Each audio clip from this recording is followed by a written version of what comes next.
Welcome to Million Dollar Dentistry with your host, Gary Cady, brought to you by Next Level Practice. Next Level Practice is the leader in dental practice management. In fact, they are the best in the world at creating happy teams that implement sustainable results. Your host, Gary Cady, welcomes you to this podcast as he discusses the common concerns, challenges, and shares his decades of experience in empowering dentists and dental teams to go from good to world class. Gary Cady is the visionary voice of Next Level Practice and has for the past 20 years interrupted the status quo of the dental world. He continues to bring national attention to the oral systemic connection and believes in the complete health dentistry model. He is a powerful educator and advocate for dentistry, dentist, and dental teams.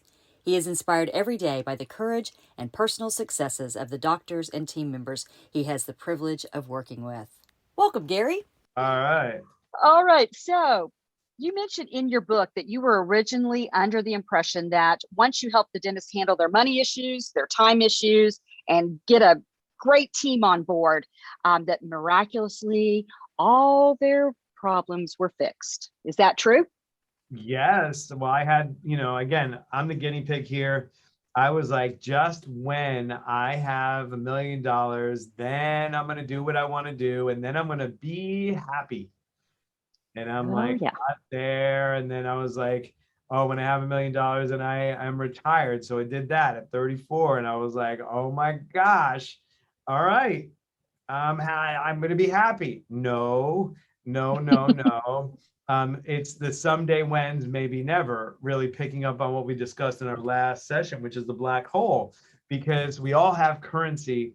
I had this vision. It was funny. This was the vision because I was like, oh, and when I was 17, I go, when I'm 30, I know I'm going to be bald and overweight. So therefore, this is how I know I'm going to make it.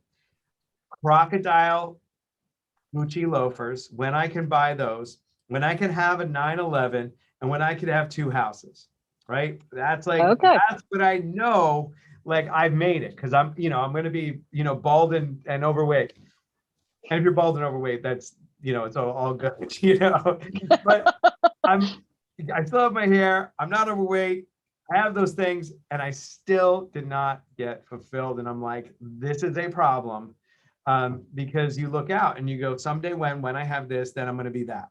And it's not in what we have and the toys that we have. It's in who we are as a being, who we are as an individual. And see, we think that there's external things that make us happy. Yes, there's a responsibility that we all have with our businesses. And, you have dreams and aspirations, and it's really important that you achieve all those things. But, people say, well, money doesn't make us happy. But yes, it makes me comfortable. Yes. But it's like going back into how much does, we spoke about the black hole last time. If you're trying to fill in a God-sized black hole, you're never going to fill it, because God's bigger than any of us. And not religiously, but just this universal concept of whatever is bigger than you. So that equation is never going to work. So yeah, what I got to see was, first for myself and a lot of other dentists, it's like, how much is enough? What is the game? What is the currency? But really, we want to feel better about ourselves, and there's drugs, there's alcohol. I've done those.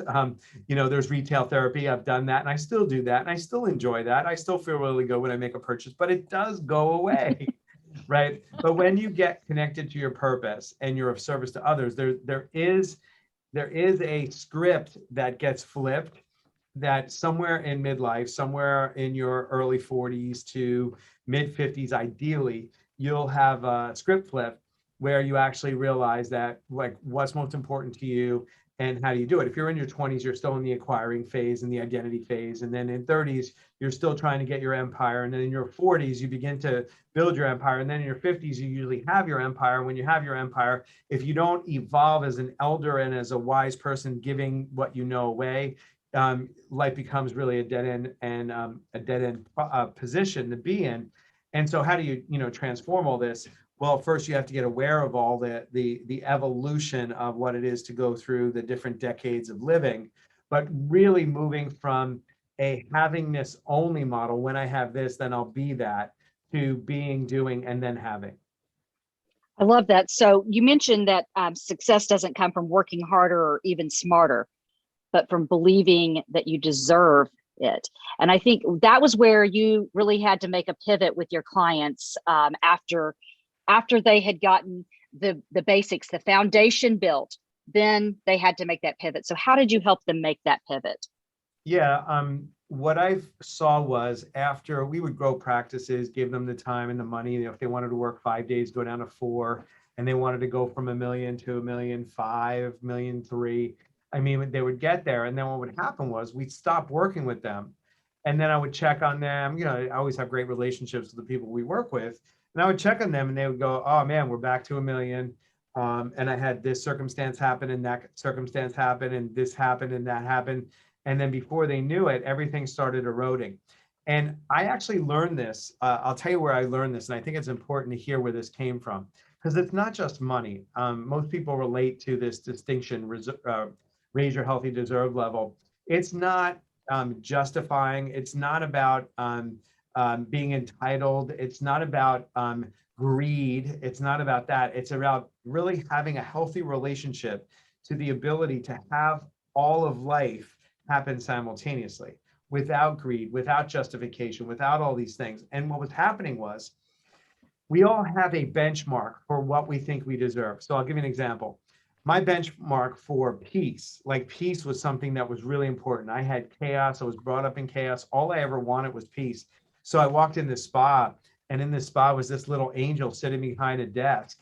And she'd sit there, and I would go visit it. And she's a little angel, and they had like feng shui bells on the door. She would whisper, she goes, "Good afternoon, Gary. Thank you for coming in." And the aromatherapy was blissfully emitting from the little emitter. And then the music was just this really Buddha bar spa. And she would greet me, and she was an angel, and her wings were flapping behind. And so I would go into this place, and then I would be like, "Oh my gosh, who created it?" And she said, "I do." And I said, "Well, do you want to get married?" And she said, "Sure." Now I'm shortening this. This is the Cliff Notes version. She's my wife. Her name is Judith. And then we get married. And in our first year, we had the hardest year ever. Mm-hmm. Because what I really wanted was peace and serenity and a loving wife and a home. And I would come home, and it was so deafening, quiet, and peaceful that my benchmark for peace and quiet was, yelling in my house and throwing things were the norm. And so when I got what I always wanted, I couldn't be with it. So my wife sat me down one day. She goes, "Do you know you're bringing chaos into this beautiful, peaceful home? And I want you to know it just doesn't work for me." So I was, if you know Wile E. Coyote, I was the guy that would bring the dynamite in with the Acme dynamite, and I would try to blow up the house because that was comfortable for me. If you were brought up with no money and now you have money, you kill it off and squander it. If you were brought up in chaos and now you have peace, you are not going to continue to create peace. You're going to try to take yourself back to the benchmark that was created, which is comfortable for you. Now, here's the distinction. You may not intellectually want it, but if you don't evolve and allow yourself to have peace and consciously start creating it, you will manifest chaos. If you want money and you never had money, we have to teach you how to receive money, because here's what happens. It's called Parkinson's law. It's the law of the universe. It's not the neurological thing. There's actually a guy called Parkinson's, and here's what we learned. If you don't have money or time, here's what happens. You ever notice that your expenses rise to meet your new levels of income? You can't have money, so you get rid of it. We have to teach people how to receive in the second year of our curriculum, and that's what my second book is about, is teaching you not how to squander money. And here's why this is so profound, because in 2001, and this is an ADA survey, 2001, the dentist income has been flat since 2001, 20 years later. The average retirement age, because of 9/11, 2008, and now the pandemic, it's now 69 on the average retirement age, and 96% of people cannot retire financially free from dentistry at all, ever. So this is the heart of the matter. This is really incredible to me because, used to back in the day, I taught some meditation. And one of the things I would do is I would tell people to go to the ocean and scoop it up. And then the way I could measure whether or not they were feeling good about themselves was I would ask them what container they used.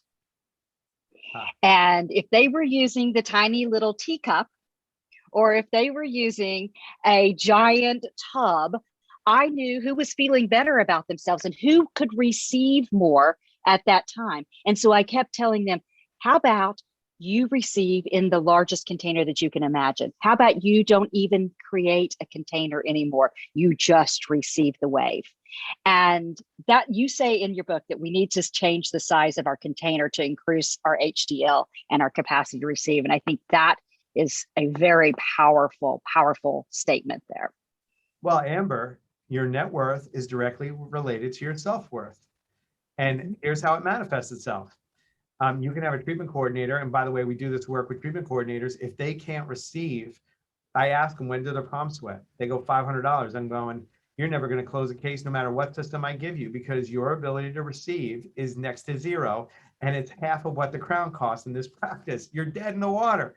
If you can't receive, a dentist, if they can't receive more than, this is such a blind spot. And here's the thing, there's three things in learning that we teach people. Number one is there's things there's things that you don't know. And then there's things that you don't know that you don't know. This is in the realm of you don't know that you don't know. And then you're trying to run around in circles. Here's where it manifests itself. If you're a dentist that can't receive, ready? You're in the lowest percentile of fees.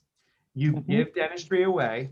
You have high accounts receivable, and you have a team that you don't have a full team because you're going, I can't afford it. And it's this, a dog chasing its tail going around in circles. And right. And they get caught in that and belief that they can't do a fee for service, or they can't even do that because there's not enough money in the world. And I think that's where they get into, there's not enough money for us, that, there's another dentist down the road. But the fact of the matter is that who we are and what we bring to the table is extremely important. And I think that our team members, even the team members, need to know that in a practice, because I find that, we're talking about a lot about the dentist, but the team members you just mentioned, that if their palms are sweating, it's not, the doctor may be doing just fine. But if he has a team member that can't receive, it's going to throw the whole thing off again. You got it. And it goes back to, there's a whole level of abundance or poverty thinking here. So if you look through the eyes that there's not enough poverty thinking, you will find that. If you look through the eyes that there's more than enough, you will find that too. And by the way, this is not woo-woo stuff. If you're sitting there, I know it might not seem linear to you yet. And by the way, if you're a dentist, you have to have methodical box check 1, 2, 3. I've developed this theoretical thing into a structured way that you can understand it, but you really have to get the mindset that this is a mindset. It's the belief system that if you think you deserve it, or you think I think Henry Ford said it best, and I have this saucer right here, Amber. It says, whether you think you can or you think you can't, either way, you're right. So it goes back to, if you don't think it's so, it won't be. And if you do, it will be. Now, it's not woo-woo. I have so much science, so much personal work around this, and the impact that we have in doctors' lives. Now, post-pandemic, there's two types of docs. The ones that think that they can grow and expand, and the ones that think that there's all these circumstances and justifications and enabling reasons why you're not transforming and stepping into the new world. You can create whatever you want, no matter what. I can't tell you how many times I've been with doctors in dire straits, and I think it's Dr. Jim up in Buffalo. He had $450,000 in accounts receivable. He was in the 50th percentile of his fees. He collected his money in 1 month. The minute he flipped the switch, he stopped giving dentistry away. He started presenting cases. This also goes all the way down to case presentation. You don't think you deserve to present this case, and you do the crown a year thing. and you end up doing, one surface or one crown a year on patients because you don't think you should do quadrants or half mouse or full mouse. The only difference between you as a dentist and you might have better hands than the guy down the street who's like doing triple your income is that they think they deserve to have a lifestyle that's bigger than the one they have, but it's not coming from greed. It's come from value creation. It comes from being a service to others. They're not taking from people, they're giving to people. And it's the front of the hand, the back of the hand. It's still a hand, but which way are you looking at it? That's the difference maker here. I love that. So, Gary, let's talk about just one small change that someone could make today that could put them on the path to a higher deserve level. Yeah, it's really amazing, Amber. Thanks for this question. And by the way, any change you want to make is in the 3 A's of change. 3 A's. It's awareness, it's acceptance, and then action. And so first you have to become aware. And I took this conversation that you didn't know and put it into a realm of knowing. You're like, you can't unfry this egg. Here's the thing. This is one of those things that you can't unfry. All you can do is notice if you're playing with high deserve level or playing with low deserve level. So that's called awareness. So, because you're going to go back. I want to go back to my crazy Italian screaming, yelling family and Italian, Hungarian. That's why they're yelling. Eastern European and Italians yell. And then I have a new family that I'm breaking the chain of and creating a new legacy for. And I go into that and I go out of that. I go in of that and I go out of that. And it all goes back to, first I have to be aware that it even exists. Then here is the turning point, acceptance. See, I was aware that I drank too much. My wife told me I drank too much, but I was in denial about it. I was going, honey, I drank a little bit. By the way, weight loss or weight gain, I was a little fat. No, I was overweight by 25 pounds. Once you get into truth, see, I never wanted to be in truth about my alcoholism or my weight. So I would just go, it's fine. You know what FINE stands for? I have heard. Fouled up, insecure, neurotic, and emotional. I was fine, Amber. I was fine. Fine. I'm fine. How are you? You're fine. Now when people say they're fine, I go, I'm sorry. And they go, what do you mean? Because we're not talking about the truth. And when you get in reality and you get in the truth, that's when things transform themselves. It wasn't until I said I was an alcoholic that I could have alcohol as a problem, then I can get into action about it. But if I'm going, it's not too bad, then it's not. And by the way, this is also in case presentation. Oh, you got a little filling, a little problem, a little disease, minimizing it because you want to be, I'm a people pleaser. I want you to like me. That's what I do. And that's trouble. And then once I saw that, I was able to go, you know what? I'm an alcoholic. I need to deal with this. And then I got help and I found somebody who was successful at it. And now I've been sober for 13 years. And it transformed my family. My son's off the autism spectrum. I'm not a workaholic. I have Mondays and Fridays off. I work 11 to 4 most weeks. I take 12 weeks off. I'm living a dream. But I was a successful discontent because I was trying to fill a black hole until I realized you get into gratitude. Gratitude is being okay with what you have and then taking the next steps to get what you want. But if you don't start with accepting what you have now and being grateful for it, what happens is that you're always living in, for those of you and competitives do this. My competitive docs go, I just finished a marathon. Now I'm going to do a triathlon. I just finished this. I'm going to do that. And they don't stop and celebrate their wins. They don't acknowledge their team. Their team feels deflated. And because they're on to the next game, trying to fulfill the never ending hole of, not enough.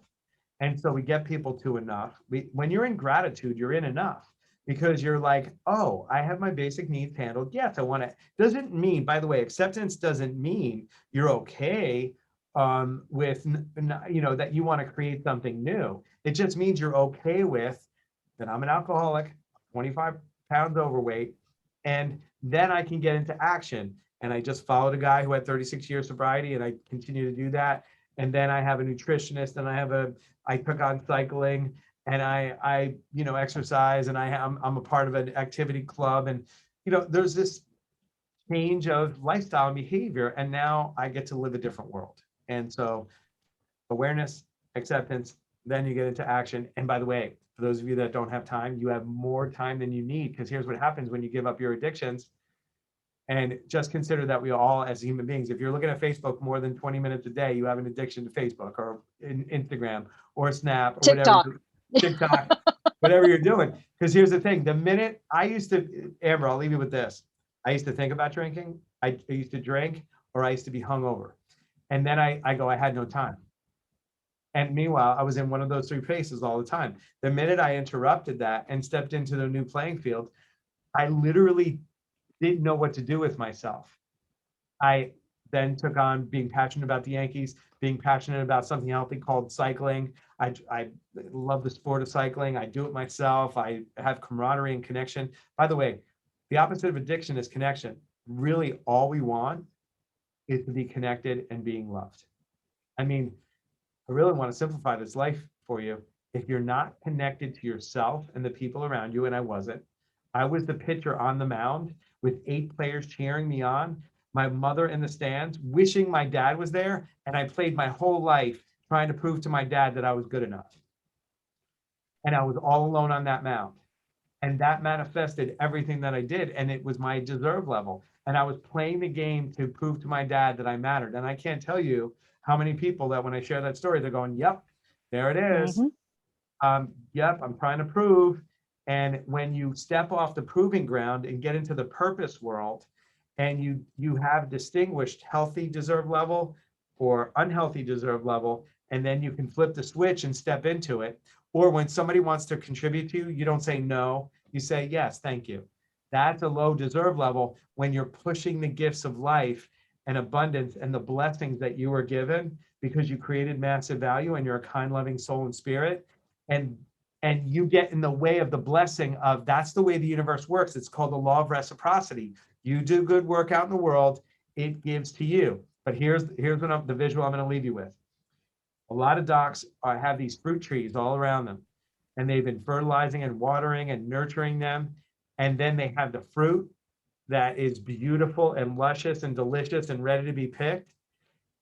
They can't receive it. It gets overripened, drops to the ground, and they have rotten apples sitting on the ground that they could have picked and received along the journey. And then it would replenish itself because the world is, fruit trees are abundant, but most people can't pick the fruit when it's ripe. They let it fall to the ground, and then they complain that they don't have what they want. Wow. Thank you, Gary. That's just amazing. I can't, there's just a lot to unpack and think about. I think we've given people some really great ideas, a way that they could actually get onto that path. I look forward to deepening this conversation in our next episode. And if anybody out there would like a copy of $1 Million Dentistry or Raise Your Healthy Deserve Level by Gary Cady, please contact us at nextlevelpractice.com/podcast and request a copy in our Ask the Question box. We look forward to brightening your smile. And if you'll brighten our smile by hitting that follow button, that like button, and invite your friends to listen as well. Thank you. And we'll talk to you next time. Thank you for listening to $1 Million Dentistry with Gary Cady. This podcast is brought to you by Next Level Practice. Next Level Practice is the leader in dental practice management. In fact, they're the best in the world at creating happy teams that implement sustainable results. If you would like a copy of $1 Million Dentistry, please contact Amber Keithley at Next Level Practice. You may call us at 212-388-1712, extension 119, or go to nextlevelpractice.com/podcast and request a copy in our Ask a Question box. We look forward to brightening your smile.